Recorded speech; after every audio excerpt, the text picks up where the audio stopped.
শুধু একটি ভোটই নয়, এটি শিক্ষার্থীদের সিদ্ধান্ত। এই সিদ্ধান্ত হোক শিক্ষামূলক, স্বাধীন এবং নিরাপদ, সে আশা নিয়েই। কারা কথা বলছে এটা নয়, বরং কার কথা কার্যকর হবে, আশা হবে বাস্তবতা, এই প্রশ্ন থেকে নির্ধারিত হবে ভিপি আসন। এখন প্রশ্ন, কে জিততে পারেন?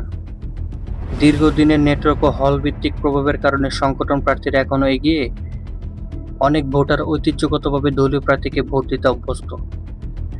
স্বতন্ত্র প্রার্থী অনলাইন প্ল্যাটফর্মে তারা দারুণ সাড়া পাচ্ছেন, বিশেষ করে বহিরাগত ছাত্ররা এবং নতুন প্রজন্মের দিকে ঝুঁকছে যারা।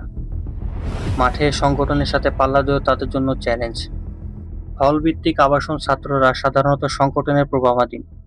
বহিরাগত ছাত্ররা তুলনামূলকভাবে স্বাধীন, তারা স্বতন্ত্র প্রার্থী বা নতুন ধারার দিকে ভোট দিতে পারেন। অতীত ডাকসু নির্বাচনে বড় সংগঠনগুলো প্রভাবশালী ছিল, তবে দীর্ঘদিন বিরতির পর এবার শিক্ষার্থীদের মধ্যে পরিবর্তনের ডাকও প্রবল। কোনো স্বতন্ত্র প্রার্থী যাকে শুরুতে হালকা করে দেখা হয়েছেন, তিনি অনলাইনে প্রবল সমর্থনে শেষ মুহূর্তে শক্ত প্রতিদ্বন্দ্বী হয়ে উঠতে পারেন।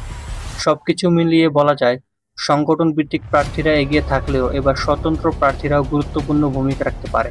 ফলে নির্বাচন হতে যাচ্ছে হাড্ডাহাড্ডি, প্রতিদ্বন্দ্বিতাপূর্ণ। ডাকসু নির্বাচন কেবল একটি ছাত্র সংসদ নির্বাচন নয়, এটি বাংলাদেশের ভবিষ্যৎ রাজনীতিরও পূর্বাভাস। শিক্ষার্থীরা চায় পরিবর্তন, নিরাপদ ক্যাম্পাস এবং সত্যিকারের প্রতিদ্বন্দ্বিত্ব।